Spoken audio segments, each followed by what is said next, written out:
Hello friends, welcome back to my channel employ hub. दोस्तों, यदि आप पीएफ के मेंबर और पेंशनर है तो ये न्यूज आपके लिए। दोस्तों, यहाँ पर देखिए, मैंने एक वीडियो डाला था जहाँ पर ईपीएफ ईपीएस 95 पेंशन के तहत सीपीपीएस को मंजूरी दी गई थी, जिसमें मैंने एक वीडियो डाला था जो 2 महीने पहले। यहाँ पर देखिए, मैं आपको एक सर्कुलर दिखा देता हूँ। दोस्तों, ये पहले का सर्कुलर है। ये यहाँ पर देखिए, जो 4 सितंबर 2024 को रिलीज हुआ था। तो देखिए दोस्तों, इसमें क्या क्या कहा गया था कि ईपीएस पेंशन भोगियों को 1 जनवरी 2025 से भारत में कहीं भी किसी भी बैंक और किसी भी शाखा से पेंशन मिलेगी। तो दोस्तों, यहाँ पर देखिए, केंद्रीय मंत्री डॉक्टर मनसुख मांडविया ने ईपीएस 95 के तहत पेंशन के लिए केंद्रीकृत पेंशन प्रणाली भुगतान सीपीपीएस को मंजूरी दी है। 78 लाख से अधिक ईपीएस पेंशन भोगियों को लाभान्वित होंगे। तो दोस्तों, ये यहाँ पर एक सर्कुलर जारी हुआ था जो 4 सितंबर 2024 को जारी हुआ था। तो अब यहाँ पर एक लागू भी हो गया। मैं दूसरा सर्कुलर आपको दिखाता हूँ। तो दोस्तों, ये देखिए, यहाँ पर एक सर्कुलर जारी हुआ है जो 3 जनवरी 2025 को जारी हुआ है, जिसमें कहा गया है कि भारत भर में ईपीएफओ के सभी क्षेत्रीय कार्यालयों में केंद्रीकृत पेंशन भुगतान प्रणाली पूरी तरह लागू हो गई है। तो दोस्तों, यहाँ पर देखिए, दिसंबर 2024 के लिए 68 लाख से अधिक ईपीएस पेंशन भोगियों को लगभग 1570 करोड़ रुपए की पेंशन राशि वितरित की गई। तो दोस्तों, यहाँ पर देखिए, इस सर्कुलर में बताया गया है कि सीपीपीएस ईपीएफओ सेवाओं को आधुनिक बनाने और हमारे पेंशन भोगियों के लिए सुविधा, पारदर्शिता और सुदक्षता सुनिश्चित करने के लिए हमारी प्रतिबद्धता का प्रमाण है,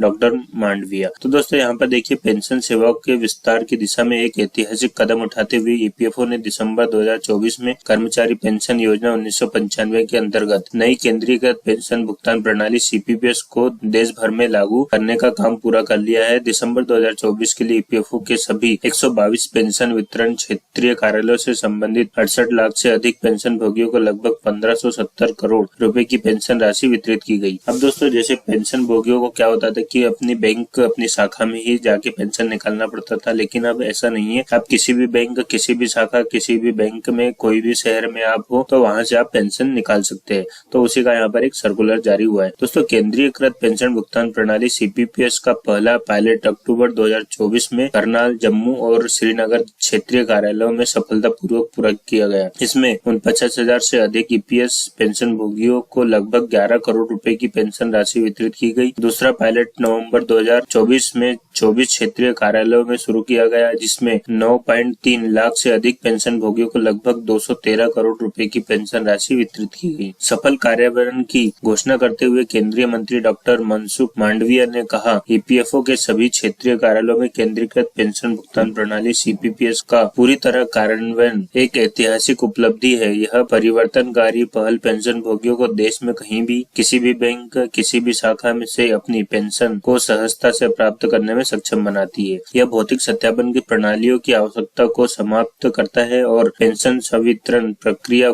को सरल बनाता है। सीपीपीएस ईपीएफओ सेवाओं को आधुनिक बनाने और हमारे पेंशन भोगियों के लिए सुविधा, पारदर्शिता और दक्षता सुनिश्चित करने की हमारी प्रतिबद्धता का प्रमाण है। इस रोल आउट के साथ हम एक तकनीक सक्षम और सदस्य केंद्रीय ईपीएफओ के दृष्टिकोण के साथ तालमेल रखते हुए पेंशन सेवा वितरण में एक नया मानदंड स्थापित कर रहे हैं। तो दोस्तों, यहाँ पर एक सर्कुलर जारी हुआ है। देखिए, तो इसमें और भी बताया गया है कि सीपीपीएस मौजूद पेंशन वितरण प्रणाली से एक आदर्श बदलाव है जो केंद्रीकृत है, जिसमें ईपीएफओ का प्रत्येक क्षेत्रीय कार्यालय केवल 3-4 बैंकों के साथ अलग अलग समझौते करता है। सीपीपीएस में न केवल पेंशन भोगी किसी भी बैंक से पेंशन ले सकेगा, बल्कि पेंशन भोगियों को पेंशन शुरू होने के समय किसी भी सत्यापन के लिए बैंक जाने की आवश्यकता नहीं होगी और पेंशन जारी होने पर तुरंत जमा हो जाएगी। जनवरी 2025 से सीपीपीएस प्रणाली पूरे भारत में पेंशन का वितरण सुनिश्चित करेगी और पेंशन भुगतान आदेश पीपीओ को एक कार्यालय से दूसरे कार्यालय में स्थानांतरित करने की आवश्यकता नहीं होगी। भले ही पेंशन भोगी एक स्थान से दूसरे स्थान पर चले जाए या अपना बैंक या शाखा बदल ले, उन पेंशन भोगियों के लिए एक बड़ी राहत होगी जो सेवानिवृत्ति के बाद अपने गृह नगर चले जाते हैं। ईपीएफओ ईपीएस पेंशन भोगियों के लिए सेवाओं में सुधार की दिशा में लगातार काम कर रहा है और नए सीपीपीएस प्रणाली इस दिशा में एक बड़ा सुधार है। तो दोस्तों, यहाँ पर एक जो सर्कुलर जारी हुआ था जिसमें कहा गया है कि आप यदि एक पेंशन भोगी ईपीएस 95 पेंशन मिल रही है आपको, तो आपको अब किसी भी बैंक, किसी भी शाखा, किसी भी शहर में आपको पेंशन का पैसा मिल जाएगा। अब आपको आपकी जो शाखा है, मेन शाखा है, वहां पर भी आपको जाने की जरूरत नहीं है।